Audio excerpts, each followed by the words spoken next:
오늘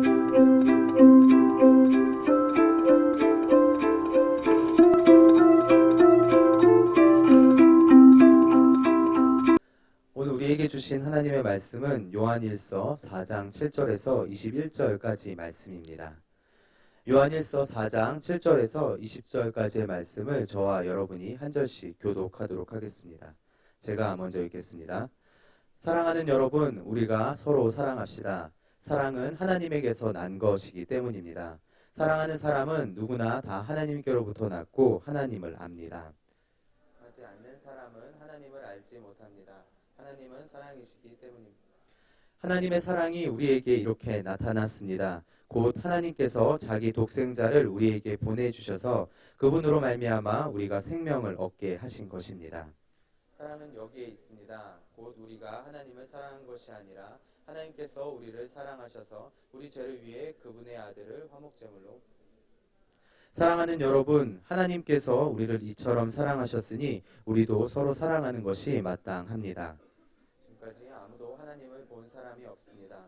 그러나 우리가 서로 사랑하면 하나님께서 우리 안에 계시고 하나님의 사랑이 우리 안에서 하나님께서 우리에게 성령을 주셨습니다. 이것으로 우리는 우리가 하나님 안에 하나님께서 우리 안에 계시는 것을 압니다.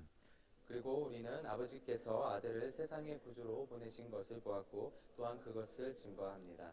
만일 누구든지 예수를 하나님의 아들이라고 고백하면 하나님께서 그 사람 안에 계시고 그 사람도 하나님 안에 있습니다. 우리는 우리를 위한 하나님의 사랑을 알고 또한 믿었습니다.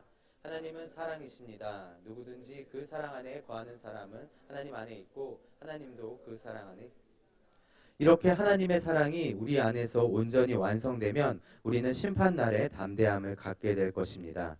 이는 그리스도께서 이 세상에서 사신 것처럼 우리도 이 세상에서 그렇게 행하기 때문입니다. 사랑에는 두려움이 없습니다. 온전한 사람을 두려움을 내쫓습니다. 두려움은 징벌과 관련이 있기 때문입니다. 두려워하는 사람은 아직 사랑 안에서 온전케 되지 못하는 사람. 우리가 사랑하는 것은 하나님께서 먼저 우리를 사랑하셨기 때문입니다.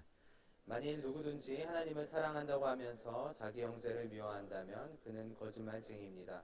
보이는 자기 형제를 사랑하지 않는 사람이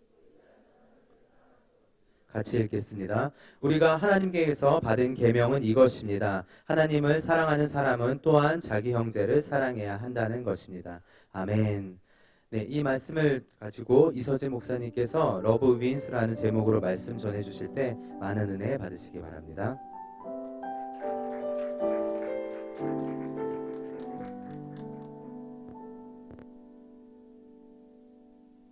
기분이 굉장히 묘한 것 같아요. 여러분 찬양하는데 뒤에서 들었을 때 그 데시벨, 찬양의 데시벨이 확연히 달라지는 것을 이렇게 느끼고요. 그리고 저는 여러분이 이 시간 아마 이때쯤에 굉장히 깊은 임재 가운데 빠져있지 않을까 생각을 했는데 아직 영적으로 깨어있는 걸 보면서 또 한번 놀라고 있습니다. 옆 사람에게 인사해 주시겠어요? 하나님은 당신을 부르셨습니다. 한 번 더 인사해 주시겠어요? 하나님은 당신을 사랑하십니다. 한 번 더 인사해 주시겠어요? 하나님께서 당신을 사랑하게 하십니다. 가슴에 손을 얹고요, 스스로 축복하고 우리 말씀을 나누도록 하겠습니다. 하나님은 나를 사랑하십니다. 나는 그 사랑 안에 있습니다. 이 시간 말씀 앞에 내 마음을 엽니다. 나는 절대로 이전과 같지 않을 것입니다. 아멘. 동행수련회 그리고 이어지는 주일 예배의 마지막 시간입니다. 러브인스라는 제목을 가지고 여러분과 은혜를 나누기 원하고요. 그리고 이것이 이 메시지가 하나님께서 오늘 여러분에게 들려주시는 귀한 음성이 되기를 바랍니다. 여러분 보니까 계속 축복하고 싶다는 마음이 들고 너무너무 기분이 좋은 시간이에요. 다시 한번 옆 사람에게 이렇게 인사해 주시겠어요? 당신 참 아름답습니다. 남자한테 멋있게 생겼다고 좀 해주시고 아름답다고 해주시고, 네, 정말 성형이 필요 없는, 다이어트 하지 않아도 아름다운 사람들이다, 그런 생각을 하게 됩니다. 어제 제가 말씀을 나누면서 이 마지막 시간에 아버지의 마음에 대해서 이렇게 나누었어요. 그래서 그런 이야기를 했죠. 하나님을 이렇게 느낄 수 없는 시간들이 있는 거예요.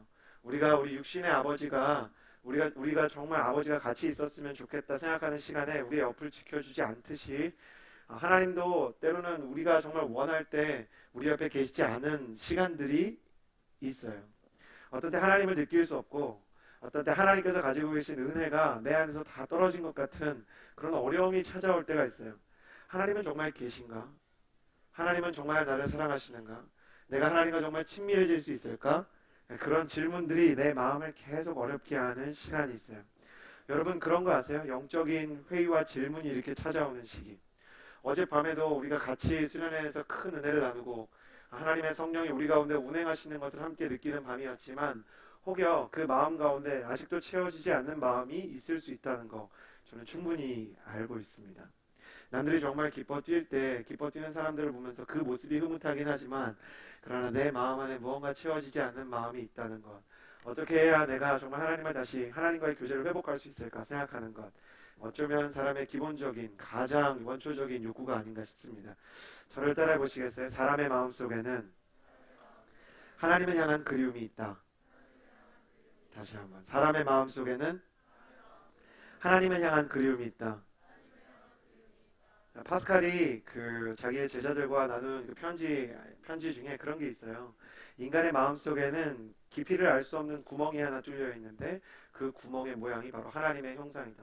하나님이 아니면 그 구멍을 막을 수가 없고, 하나님이 아니면 그곳을 완전히 막을 수가 없어서 사람 모두는 하나님의 그 태안과 하나님의 그 체온을 느끼지 않으면 살아갈 수 없는 그리움이 있다, 그거예요. 우리는 하나님을 만나지 않으면 행복하지 못해요. 하나님과 깊이 있는 친밀함을 소유하지 않으면 어려워요. 아예 처음부터 예수님을 못 만났으면 모르겠는데, 내가 한 번이라도 예수님 만난 사람은 전부 성령님에 중독돼 있어요. 전부 하나님에게 중독돼 있어요. 성령님이 우리에게 생명수라고 말씀하신 것은 두 가지 의미가 있어요. 첫 번째는 그것이 그만큼 우리의 마음에 깊은 평안과 깊은 이 해갈의 능력을 준다는 것이고요. 두 번째는 우리가 한 번 그 물을 마시기 시작하면 이제는 더 이상 그 물 없이 살 수가 없다는 거예요. 그런데도 불구하고 내 마음속에서 하나님이 멀어지는 것 같을 때, 사도 요한은 어떻게 하면 하나님과 가까워질 수 있는지 이야기합니다. 그리고 하나님과 어떻게 하면 사람이 정말 그 깊은 관계를 회복할 수 있을지 오늘 말씀을 통해서 이야기하는데요. 저와 여러분이 같이 한번 읽어보았으면 좋겠습니다. 요한일서 4장 10절에서 12절까지의 말씀인데요. 10절에서 12절 같이 한번 읽어봅시다. 시작. 사랑은 여기 있습니다. 곧 우리가 하나님을 사랑하는 것이 아니라 하나님께서 우리를 사랑하셔서 우리 죄를 위해 그분의 아들을 화목제물로 보내주셨습니다. 사랑하는 여러분, 하나님께서 우리를 이처럼 사랑하셨으니 우리도 서로 사랑하는 것이 마땅합니다. 지금까지 아무도 하나님을 본 사람이 없습니다. 그러나 우리가 서로 사랑하면 하나님께서 우리 안에 계시고 하나님의 사랑이 우리 안에서 온전히 완성됩니다. 특별히 12절 띄워주시겠어요? 우리가 서로 사랑하면 하나님께서 우리 안에 계시고 하나님의 사랑이 우리 안에서 온전히 완성됩니다. 이렇게 얘기하는 거예요. 하나님과의 관계가 어느 이상 나아가지 못하는 가장 큰 원인은 뭐냐면, 우리가 사랑하는 것을 흘려보내지 못하기 때문이에요. 하나님께서 우리에게 주셨던 사랑을 우리가 흘려보내지 못하기 때문이에요. 하나님께 은혜를 받는 것을 좋아하지만, 집회에서 하나님 찬양하는 것은 좋아하지만, 하나님의 사랑을 흘려보낼 만한 믿음도 용기도 어떤 우리 안에 그런 충만함도 없을 때, 그래서 그 사랑이 우리 안으로 들어오지 못할 때, 그 사랑이 우리 안에서 밖으로 나아가지 못하면 우리가 하나님을 알지 못해요. 반대로 얘기하면 사랑하기 시작하면 다시 회복이 일어난다는 거예요. 사랑하기 시작하면. 하나님 참 신기해요. 사람한테 어떻게 사랑하게 하시는가, 이게 참 재미있는 거예요.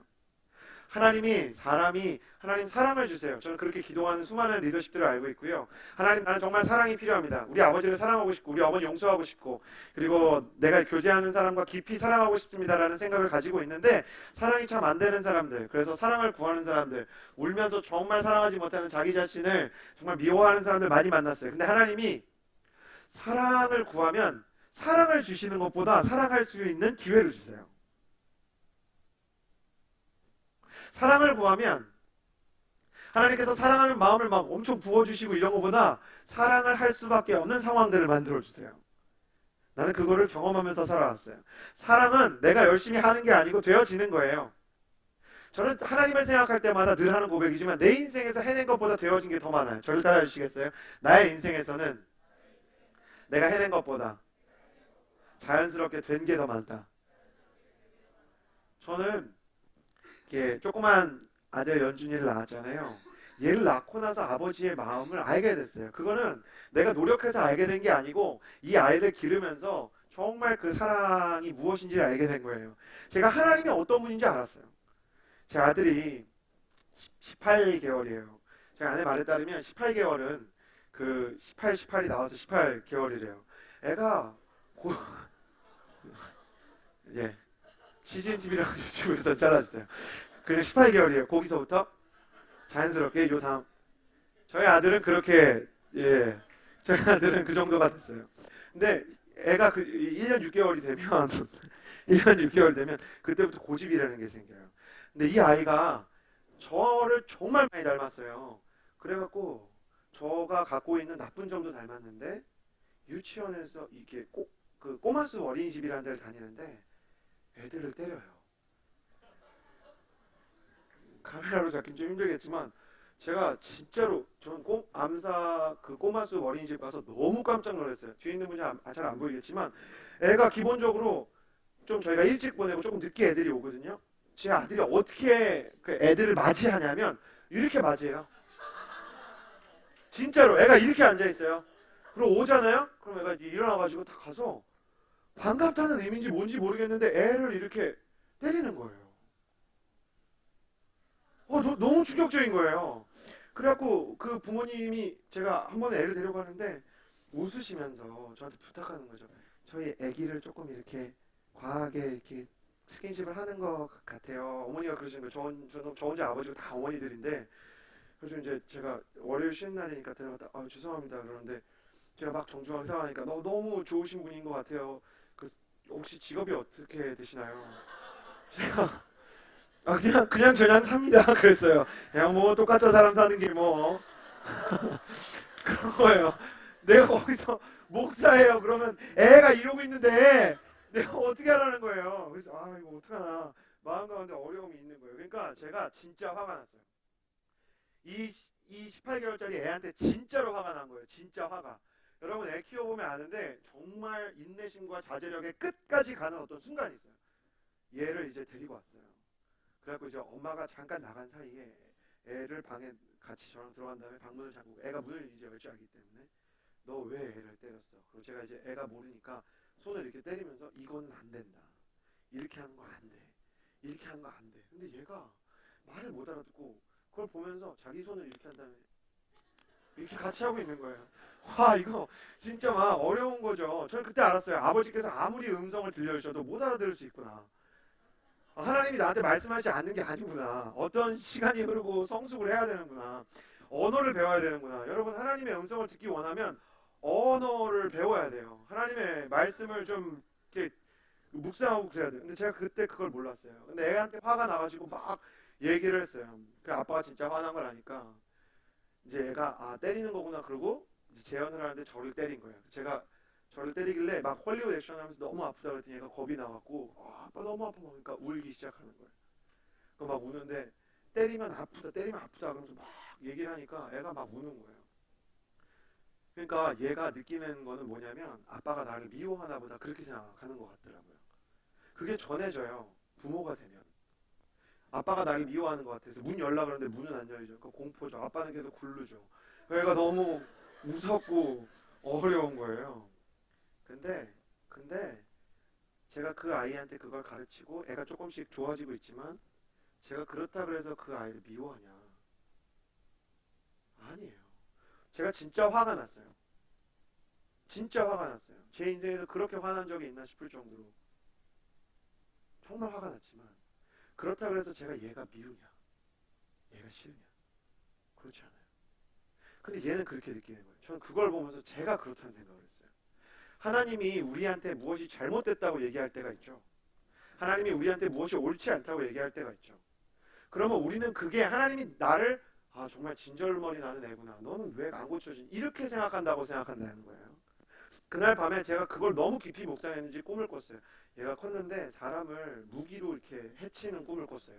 너무 깊게 묵상한 거죠. 그래서 얘가 경찰서에 잡혀갔어요. 그래서 제가 그걸 갖고 이렇게 심리학 공부하신 분한테 이렇게 제가 이런 꿈을 꿨는데 왜 그런 걸까요? 물어봤더니 혹시 목사님 어린 시절에 경찰서에 가신 적이 있으세요? 그래서 있습니다. 그랬더니 그냥 목사님의 과거에 대한 회상이라고 생각하세요. 그런 거구나. 근데 어쨌든 얘가 간 거예요.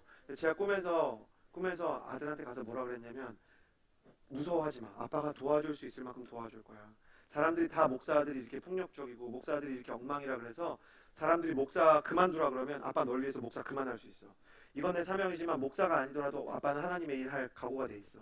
내 평생 목사라는 타이틀이 비전이 아니라 하나님의 일이 우선인데 하나님의 일이 일 중에 제일 중요한 게 뭐냐면 수많은 사람들이 있지만 너 하나님이 나에게 아들로 보내주신 너를 사랑하는 거야. 아빠가 너 책임질게. 아빠가 너 원망하지 않게. 목사 아들이 왜 이러냐고 아빠가 고개 어떻게 들고 다니냐고 그러지 않을 거야. 제 명예보다 얘가 더 중요한 거예요. 제 직업보다 얘가 더 중요한 거예요. 하나님이 하나님의 명예보다 우리를 더 사랑하셨기 때문에 예수님을 보내주셨어요. 하나님이 우리를 정말 사랑하신다. 우리 죄책감 느끼게 하려고 예수님 십자가에 못 박힌 게 아니고 사단이 당신 자식들이 다 저 모양입니다. 영원 안에 있는 그 영적인 세계에서 하나님을 계속 정죄할 때 전혀 망설이지 않고 예수님 보냈어요. 예수님한테 우리 중에 예수님 성령님 하나님이 세 분이서 우리 중에 누구 한 명이 내려가서 저들의 죄를 위해서 죽어야 되겠습니다. 근데 예수님이 자원한 거예요. 내가 가겠습니다. 내가 저들을 사랑하는 마음으로 가겠습니다. 아들도 그렇게 자원했고 아버지도 그렇게 갔고 저는 아버지가 보내면서 더 편했다고 생각하지 않아요. 그 아들이 고난받는 걸 보는데 어렵지 않은 거예요. 왜냐하면 우리를 사랑하는 거예요. 우리를 포기하지 않는 거예요. 여러분 사단은 끊임없이 우리에게 그런 잘못된 이야기를 할 거예요.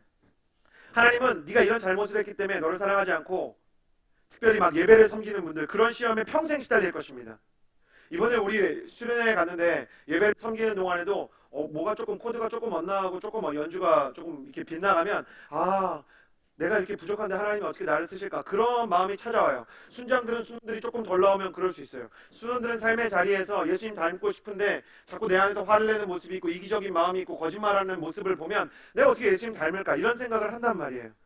그런데 걱정하지 않는 거예요. 왜냐하면 그 모습 그대로 열심히 사랑하시고 그 사랑 안에서 우리가 변화되는 거예요. 그리고 어떻게 우리를 변화시키냐면 사랑할 수 있는 기회를 주시는 거예요. 여러분 우리가 컴패션 코리아라는 단체를 후원하잖아요. 거기에 대표는 서정인 목사님이에요.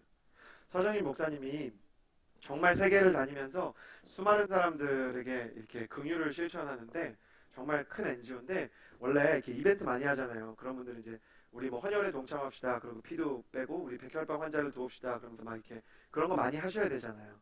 근데 이렇게 피를 뽑았는데 그냥 이제 뭐 이렇게 같이 무브먼트를 하려고 한 건데 진짜 골수가 딱 매치되는 사람이 나타난 거예요. 여러분 골수 이식 수술이라는 게요. 백혈병 환자를 위한 골수 이식 수술이라는 게요. 드릴로 등 그 척추 옆을 뚫어야 돼요. 근데 이 병원 의사 선생님이 그게 매칭된 거를 보고 너무 기뻐서 목사님이라면 당연히 그렇게 생각을 할 거라고 생각을 하고 기증자한테 원래 얘기하면 안 되거든요. 아직 컨펌이 안 됐잖아요. 얘기를 안 했는데 목사님이 그러실 분이 아니다. 이거 해주실 거다 그런 거예요. 아직 얘기를 안 했는데 그 수술이 뭔지도 얘기를 안 했고 목사님의 동의도 안 구하고 기증 받아야 될 애네 부모님한테 얘기한 거예요. 목사님이 기증해 줄 거라고. 그러고 나서 딱 매치가 됐습니다. 그런 거예요. 그리고 목사님이 무슨 수술인지 모르고 그럼 해야죠. 그런데 제가 의사라서 이 수술을 얘기를 해야 되는데요. 이 수술이 받다가 하반신이 마비될 수가 있고 그 드릴로 등을 뚫어야 되고 그리고 굉장히 예민한 수술이어서 얼마간 못 움직일 수 있고 그러니까 목사님이 당연히 해야죠. 그러다가 원래 우리가 마음이 다 어려우면 뭐라 그래요? 제가 기도해보고 좀 결정하겠습니다. 그런데 이 의사 선생님 그런 거예요. 목사님 너무 죄송합니다. 법적으로도 그러면 안 되는데 제가 그분한테 매칭되는 분의 직업이 목사님이라고 얘기해버렸습니다. 목사님 사색이 된 거예요. 사람은 다 똑같아요. 목사님 듣자마자 제 이름도 얘기하셨나요? 그런 거예요. 이름은 얘기 안 했습니다. 약간 다행이라는 생각과 함께 이걸 어떻게 해야 되나. 근데 그래도 내가 이걸 하기로 했으니까 해야 되겠다 그랬는데 골수가 이렇게 잘 채취되기 위해서 한 번에 이게 되면 괜찮은데 구멍을 4개를 뚫은 거예요. 허리에. 그래갖고 이식을 하고 나서 침상에 누워있는데 일어나서 어떠세요? 이렇게 물어봤는데 그 유명한 큰 병원에서 하는 말이 어떠세요? 이렇게 물어봤어요. 근데 서정희 목사님이 조금 어지러운 것 같아요. 그러니까 의사 선생님이 원래 어지럽습니다. 근데 너무 어지러운데요. 그러고 봤더니 4개 구멍 중에 하나를 똑바로 안 내고 그래갖고 긴급히 그걸 수혈을 하고 그걸 막았어요. 그러면서 건강해지고 야 이것도 그래도 간증거리다 이렇게 생각하면서 참 다행이다 생각했는데 마음속으로 야 두 번 다시 이거 하지 말아야 돼. 너무 아프고 너무 힘들다. 너무 고통스럽고 어떻게 이런 통증이 있을 수 있을까? 허리 디스크의 한 20배 정도의 고통이 있다 그래요. 근데 그거를 참고 남미에 가신 거예요. 남미에 갔어요. 가서 이렇게 남미에서 열심히 사역을 하고 있는데 전화가 걸려온 거예요. 남미로. 목사님, 그 여자애가 재발을 했습니다. 그래서 목사님은 이제 정말 화가 나는데 뭐 화낼 수도 없잖아요. 재발한 걸 뭐 어떻게 화를 내겠어요. 그래서 예 그래서요. 원래 목사라는 존재들은 이렇게 가장 힘든 순간에 기도하면서 마음을 추스리거든요. 그래서요 그랬더니 이식을 한 사람 아니면 이제는 아예 안 됩니다. 목사님 거 이식했기 때문에. 그래서 알겠습니다. 또 뭐라 그랬을까요? 기도해보고 결정하겠습니다. 그리고 같이 갔는데 자기 처남이 의사라서 전화를 한 거예요. 그랬더니 처남이 뭐라고 했냐면 매형 그게 98.97%는 재발을 한 경우에 그렇게 이식을 받았는데도 98.97% 그런 일이 생겼다면 98.97%는 사실 죽어요. 그건 치료가 안 되는 겁니다. 의학적으로. 여기서 98.97%라는 거는 관대하게 본 거예요. 사실상 이건 안 되는 거라고 봐야 됩니다. 근데 그 얘기를 듣는데 솔직하게 목사인데 마음속에 다행이다 이런 생각이 든 거예요. 안 해도 이건 뭐 어쩔 수 없는 거구나. 그러고 나서 여러분 그런 마음 하세요? 그래도 누군가한테 이게 안 하려고 그러는데 이렇게 약간 컨펌 받고 싶은 마음이 있잖아요. 우리 크리스천이니까 누구한테 이렇게 물어보고 싶잖아요. 간절히 안 해도 된다는 표정으로 얘기하고 싶잖아요. 같이 가는 장로님한테. 너무너무 친한, 어렸을 때부터 친한, 정말 믿고 사랑하는 저한테 대표 MC나 우리 예배 인도자와 같이 이렇게 왠지 내 편을 들어줄 것 같은 사람이 옆에 앉아 있어서 장로님한테 그 얘기를 한 거예요. 이런데 그 죽을 확률이 몇 %고 다시 이렇게 해야 소용이 없을 것 같은데 어떻게 생각하십니까? 그랬더니 장로님이 듣다가 목사님 그거 하시면 안 됩니까? 그런 거예요. 그때 그 장로님이 진짜 미웠대요. 내가 왜 이런 의도로 얘기를 하는지 모르나 지금 당신이. 얘기를 다 한 거야. 의료사고가 났고 구멍이 났는데 이게 안 메워져가지고 내가 아팠고 막 힘들었고 근데 이게 왜 그러냐 그랬더니 목사님 제 딸 일찍 하늘로 올라가고 제가 컴패션 코리아 섬긴 거 아시죠? 예, 목사님 물어보지 않아서 제가 얘기 안 했는데 제 딸이 그 케이스입니다. 그런 거예요. 그러니까 얘기를 더 이상 할 수가 없는 거예요. 이분이 호텔로 들어갔어요. 그래갖고 기도하는데 솔직하게 이런 기도가 나오는 거예요. 하나님 제가 여기저기 진짜 사역 진짜 열심히 해야 그 정도로 아픈 거는 처음입니다. 저는 그 아픈 몇 주의 시간을 다시 견딜 자신이 없습니다. 저번엔 모르니까 했지. 이번에는 난 진짜 못하겠습니다. 그러는 거예요. 근데 그때 하나님이 목사라고 자주 이렇게 선명하게 얘기해 주시는 게 아니거든요. 선명하게 말씀해 주시기 시작하셨어요. 정인아, 너 네 아들이면 안 할래? 그런 거예요.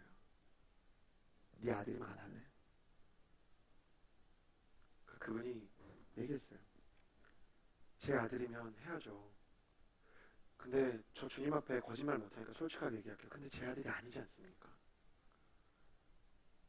제 아들이 아니지 않습니까? 제가 치료해야 될 고통이 너무 큽니다. 너무 아프더라고요. 정말 이게 끝까지 가더래요. 산고보다 더 큰 고통이라고 하더라고요. 근데 예수님이 그 마음속에 그려지는 그 이미지 가운데서 막 우시면서 뭐라 그러셨냐면 그럼 내 딸인데 해줄래? 그런 거예요. 근데 네 아들은 아니지만 내 딸인데 해줄래? 그런 거예요. 네 아들은 아니지만 내 딸이거든. 내가 너한테 부탁한다 정인아. 가서 좀 해줄래? 그런 거예요. 그래서 이 목사님이 제가 이 얘기를 왜 하냐면 제가 신학교 때 너무너무 이제 지쳐있을 때 이 요한일서 이 말씀을 읽어주면서 그 얘기를 하셨어요. 그러면서 편지를 쓴 거예요. 그 부모가 불신자였어요.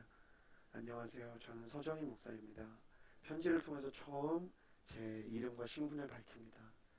제가 이런 일을 하고 있습니다. 근데 솔직히 저는 너무 무섭고 하기가 싫은 마음이 듭니다. 솔직히 저는 아직도 하기 싫은 마음이 반 이상 있습니다. 제가 믿는 하나님이 기도할 때 하나님의 딸이기 때문에 해야 된다고 말씀하셨습니다. 저한테 소원이 있는데 그게 뭐냐면 98% 이상은 죽는다고 합니다. 이게 현실입니다. 의사가 말했는지 안 말했는지 모르지만 근데 저는 그 마지막 퍼센트의 가능성을 하나님 앞에 드리고 고쳐지면 100%니까 하나님에게 드리려고 하니까 저랑 같이 기도해 주실 수 있겠습니까? 제가 어디에서 일하는데 제가 지금 이렇게 수술하기로 결정했는데 제 마음이 약해지지 않도록 저한테 와서 같이 기도하시지 않겠습니까? 그 예수님 믿으면 좋겠습니다. 그래서 그 부모님이 컴패션 코리아에 나와서 같이 기도하고 그리고 같이 기도한 거예요. 그러고 나서 기도하고 나서 서정희 목사님이 또 수술을 했는데 제가 장신대 첼프에 있었어요. 근데 너무 놀라운 게 뭐냐면 그때 살아난 애가 그 첼프에 온 거예요. 그 여자애가 온 거예요. 그래갖고 그 여자애가 이 친구입니다. 그래갖고 일어났는데 엄청난 감동이 있는 거예요. 근데 그때 뭐라 그러셨냐면 하나님이 사랑을 구하면 사랑을 주실까요? 아니면 사랑할 기회를 주실까요? 그랬어요. 그 얘기를 듣고 김혜자 씨의 꽃으로도 때리지 말라라는 책을 읽고 아프리카로 가기로 한 거예요. 방학 기간을 전부 헌신해서 교회에서 직접 파송을 해줄 수가 없었어요. 왜냐면 너무 위험한 지역이었어요. 전쟁 끝난 지 얼마 안 됐고 저희는 뭐 비전 선언문 이상의 그 서약서를 다 쓰고 이건 저희가 다 결정하고 가는 겁니다. 그러고 갔어요. 근데 비행기가 연착돼서 케냐에 3일 있게 된 거예요. 그래서 케냐에 저랑 제 친구랑 갔어요. 가가지고 거기에 있는데 제 영어 이름이 루이스가 된 계기. 거기서 루이스라는 친구를 만났어요. 전에 말씀드렸지만 거기 클레오파라는 조그만 아기가 있었어요. 너무너무 귀여운 흑인 여자 아기. 너무 귀여워요. 저한테 막 엉클 막 이러는 아기가 있었어요. 거기에 케냐에 가면 세상에서 두 번째로 큰 빈민촌이 있어요. 그 빈민촌 이 키베라라는 곳인데 저희가 거기 갔어요. 그래서 거기에서 클레오파를 이렇게 안아줬는데 애가 열이 불덩이라 애가 아픈 것 같다 그랬더니 병원 가야 된다고. 돈 너무 비싸다고. 얼마냐고. 11달러. 11달러 때문에. 그래갖고 저랑 제 친구랑 11달러가 무슨 말이냐고. 그리고 그 집에 한 달 양식을 샀는데 케냐 키베라에서 한 달 4인 가족이 먹을 수 있는 금액이 얼마였냐면 35달러. 35달러. 35달러면 충분히 사는 거예요. 조금 이거 완전히 충분히 사는 거고요. 대기업 다니는 사람처럼 사는 거고요. 당시에는 한 22달러에서 23달러면 다 살 수 있었어요. 그래갖고 사갖고 같이 음식을 먹는 거예요. 그러고 나서 돌아왔어요. 근데 우리는 비행기가 연착되면서 항공사에서 저희한테 좋은 호텔을 줬거든요. 그 호텔에서 샤워하는데 거기 막 플라잉 토일렛이라고 거기 사람들은 그냥 그 종이에다가 그 이렇게 오물을 그냥 싸가지고 밖으로 날려요. 그래서 플라잉 토일렛이에요. 이렇게 막 날리는 거예요. 그냥 밖에 막 이렇게 흙인 것 같다. 그리고 우리가 애들이 막 지능놀이 하고 있어서 같이 했는데 그게 다 그거였고 막 이렇게 좋았어요. 좋았어요. 네, 애들이 노니까. 그리고 막 주님이 나중에 알고도 그런 마음이셨어요. 내가 세상에 왔는데 너는 똥 만지고 노는 거 하나 못하냐. 그래서 똥으로 막 두꺼비집 만들고 막 그리고 막 같이 식사하자 그러고 막 굉장히 막 아주 스펙타클했는데 그래도 우리는 호텔에 들어와서 자는 거예요. 마음은 키베라에서 자고 싶었어요. 근데 몰랐어요. 키베라에서 자려고 그러는데 가이드가 절대 안 된다는 거예요. 여기 온 것도 지금 안 된다는 거예요. 왜 그러냐 그랬더니 한국인이 거기에서 키베라에서 지난 100년간 40명이 피살됐어요. 그리고 거기 무기 암거래 시장이 막 열리는 데가 위험하다는 거예요. 그 무기 암거래가 일어나는 그 키베라에서 저희가 그걸 다 알고 간 게 아니라 하나님 거기를 보내셨는데 그 위험 때문에 집으로 이 호텔로 들어와서 샤워를 하는데 너무 미안한 거예요. 따뜻한 물 나오고 우리는 화장실 있고 그래서 너무 미안해가지고 샤워기를 붙잡고 막 울었어요. 막 울었어요. 그러면서 친구도 샤워하러 들어갔는데 친구도 막 울고 나오는 거예요. 그러고 나서 뭐든지 해주고 싶다는 마음이 들어서 한국에 들어와서 굉장히 오랜 기간 동안 후원했어요. 하나님은 사랑을 구하면 사랑할 수 있는 기회를 주시는 거예요. 사랑을 구하면 사랑해야 되는 사람들을 붙여주시는 거예요. 이 또라이가 왜 내 인생에 찾아왔을까? 왜 이런 어려움들을 내게 주실까? 왜 자꾸 나를 아울리치를 보내실까? 우리가 사랑이 필요하다는 것을 하나님께서 아시기 때문이에요. 그리고 그 사랑 안에서 하나님을 만나는 거예요.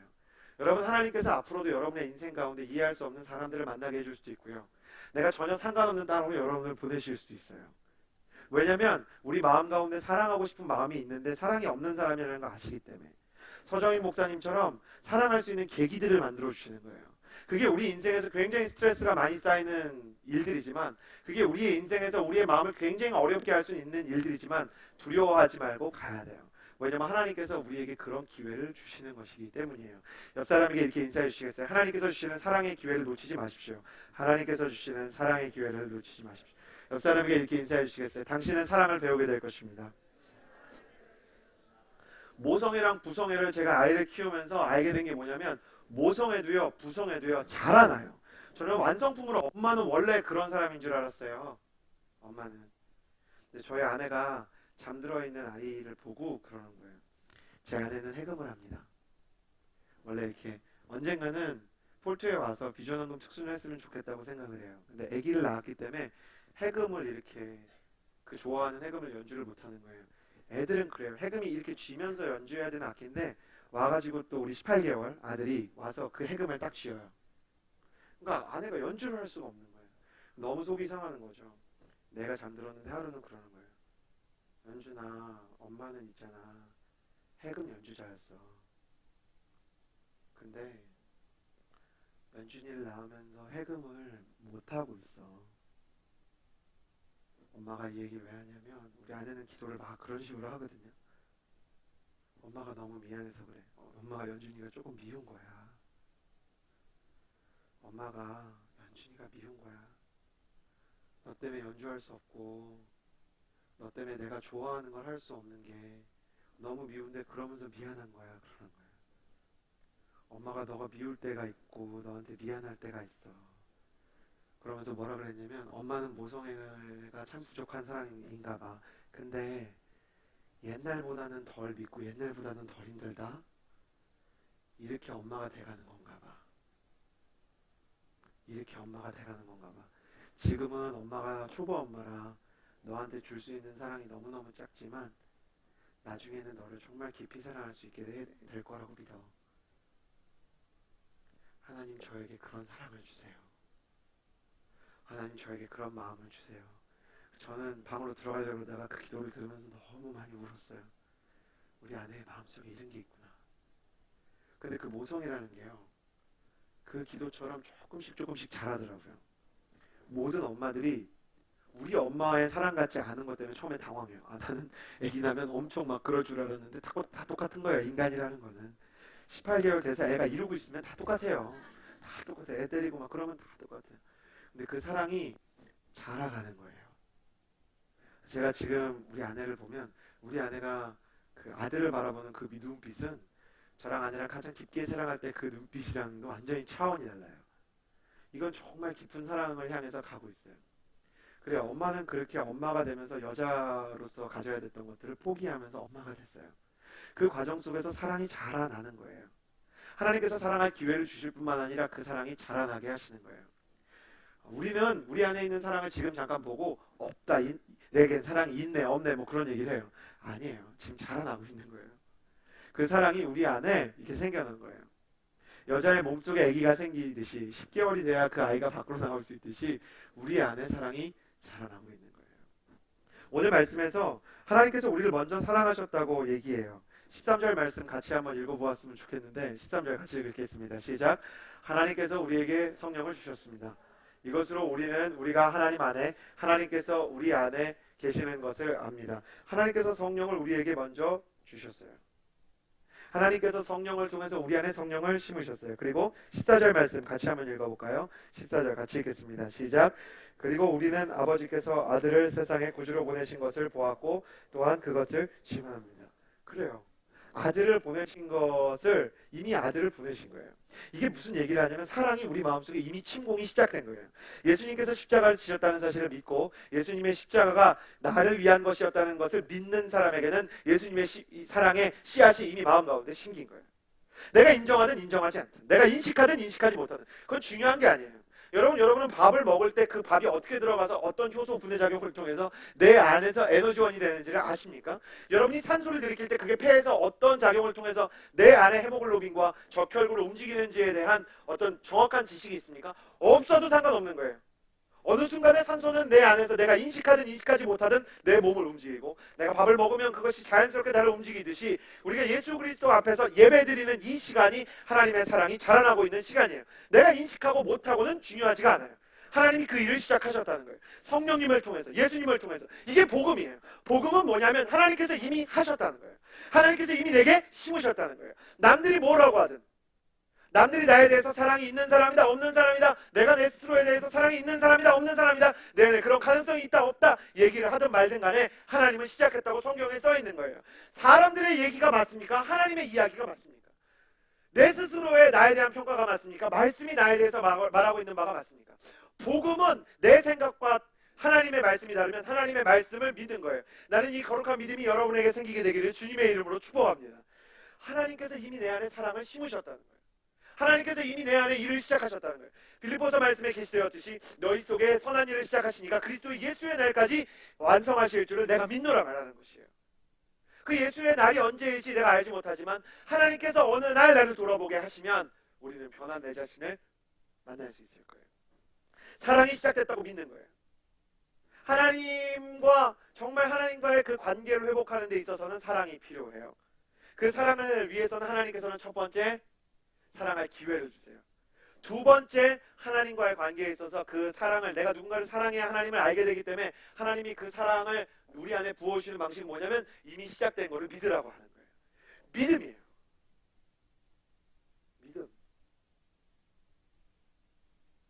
믿음.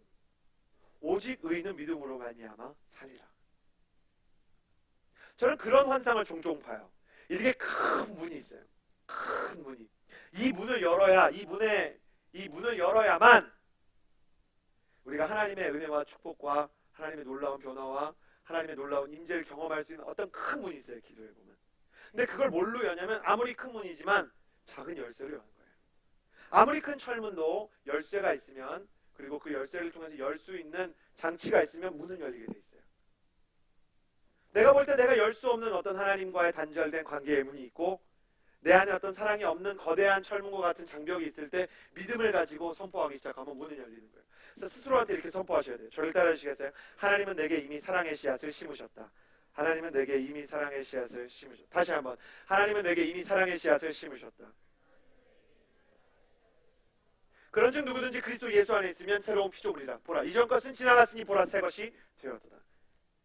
그런즉 누구든지 그리스도 예수 안에 있으면 새로운 피조물이라. 이전 것은 지나갔으니 보라, 새 것이 되었다. 여기서 새 사람이 되기 위해서 노력하라고 하지 않았어요. 사랑하고 성령 충만하고 하나님과 동행하는 예배자가 되기 위해서 네가 뭘 해라 얘기하지 않았어요. 뭐라 그랬냐면 보라 그랬어요. 보라, 믿음의 눈으로 보라. 이 일이 시작됐다는 것을 믿으라 그랬어요. 저는 여러분이 그런 선포를 했으면 좋겠어요. 하나님이 이미 내 안에 시작하셨다. 하나님이 이미 내 안에 사랑을 부어주시기 시작하셨다. 나는 새로운 피조물이다.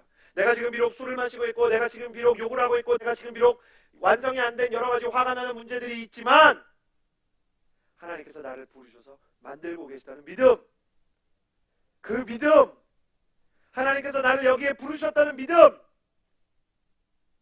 비록 수련회 때문에 피곤해서 졸고 있고 마음 가운데 어려움이 있다 그래도 하나님께서 나를 여전히 사랑하신다는 그 믿음, 그 믿음이 여러분을 바꿀 것입니다.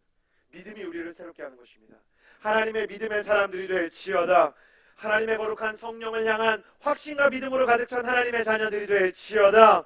할렐루야. 하나님께서 그 일을 하시기를 원하시는 거예요. 하나님이 그 일을 하시기를 원하세요.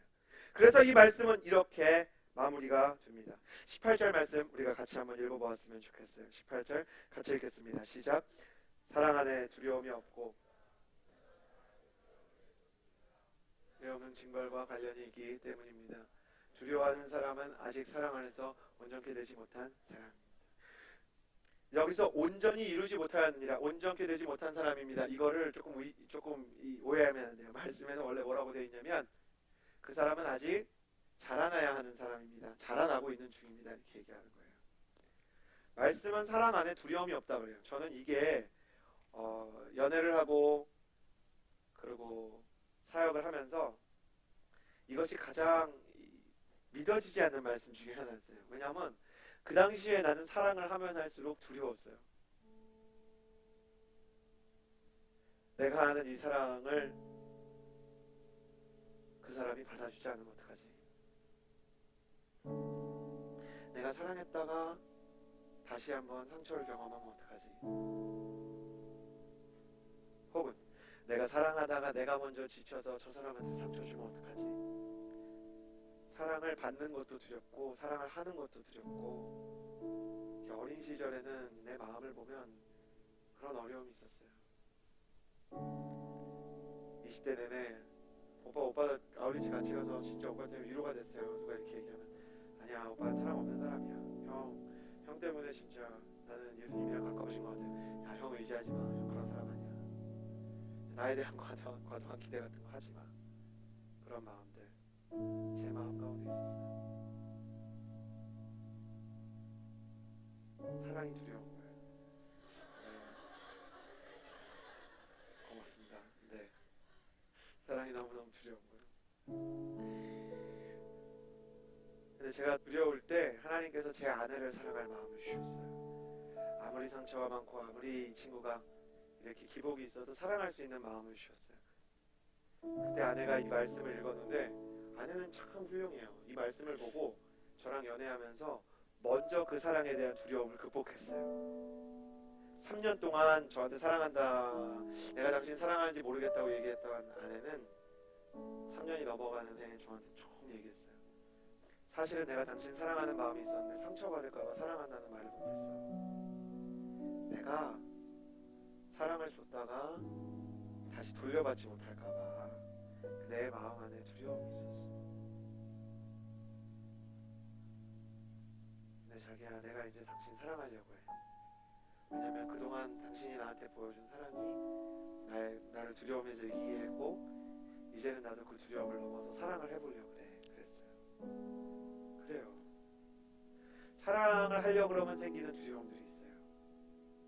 백지영 씨가 제 친구 이한희 씨랑 같이 신앙생활 하는데 사랑의 큰 실패와 아픔을 경험하고 나서 이젠 다시 사랑 안 해라는 그 노래 제목을 들고 나왔죠. 그리고 비공식적으로 그녀의 삶이 아직 완전히 변화되지 않았기 때문에 신앙생활을 시작했지만 크리스천이라는 얘기는 당당히 하지 못하고 신앙생활을 이렇게 하는 도중에 한 사람을 만나서 사랑하게 돼요.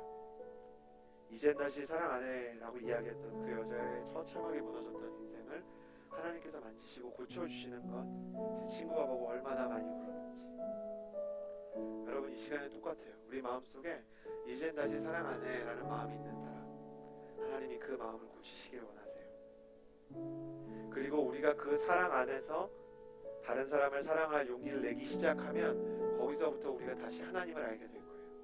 사랑하는 사람은 하나님을 알아요. 제가 아버지가 되니까 하나님 아버지의 마음을 알게 됐듯이 여러분도 사랑을 하게 되면서 하나님을 완성적으로 알게 될 거예요.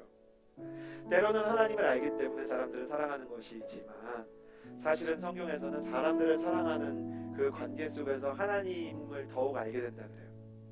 왜냐하면 내가 누군가를 사랑하면서 하나님도 나를 이렇게 사랑하시겠구나, 이걸 알게 되거든요. 그래서요, 이 시간에는 우리가 같이 기도했으면 좋겠어요. 어떤 기도하냐면, 되게 사랑하기 힘든 사람 혹시 있으면, 되게 사랑하기 어려운 사람 혹시 있으면 가슴에 손을 얹고 눈을 한번 감아 보시겠어요? 여러분, 어쩌면 예수님과의 깊은 관계를 위해서 여러분에게 가장 필요한 것은 그 사람 사랑하기로 결단하는 거예요. 부모님이 이혼을 하셨거나 혹은 부모님에 대한 상처가 있어서 아버지를 사랑하고 용서하기가 힘든 분들, 내 힘으로 안 되는 것, 하나님께서 힘 주셔서 사랑할 수 있게 해달라고 기도합시다. 소중한 친구를 사랑하지 못하는 나를 보면서 마음이 상하는 경우가 있다면 하나님, 내게 사랑을 달라고 기도합시다. 그리고 내가 정말 사랑하고 복음을 전해야 될 사람들에게 내가 그 마음 전하지 못했다면 주님, 이제 내가 사랑할 수 있는 사람이 될 수 있게 해달라고 기도합시다. 우리가 사랑하게 되면 그것이 동행의 완성이 되는 것입니다. 시간 가슴에 손을 얹고 주님 앞에 사랑하게 해달라고 기도하며 나아갑니다. 기도하겠습니다. 하나님, 흐르는 강물을 거꾸로 흐르는 연어처럼, 거꾸로 거슬러 올라 뛰어 올라가는 연어들처럼 세상 속에 휩쓸려 가다가도 하나님께로 뛰어 오르고 싶은 마음이 있습니다. 그렇게 돌아가고 싶고, 그렇게 그 품을 그리워하고, 그렇게 그 체험을 그리워하기 때문에 이 자리에 있는 것입니다.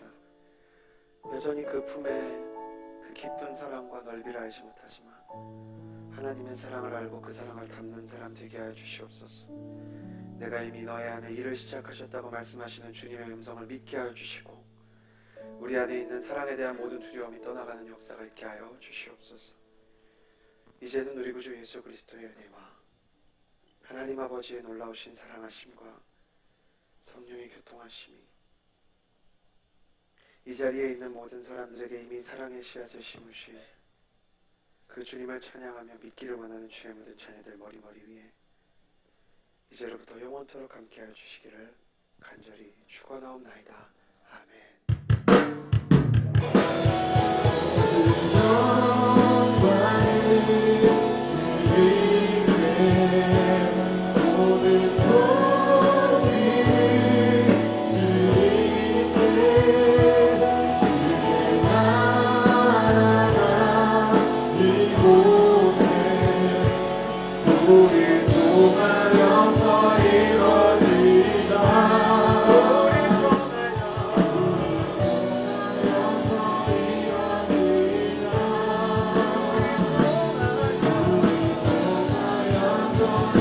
우리 안에 이 선한 일을 시작하시기 위해 서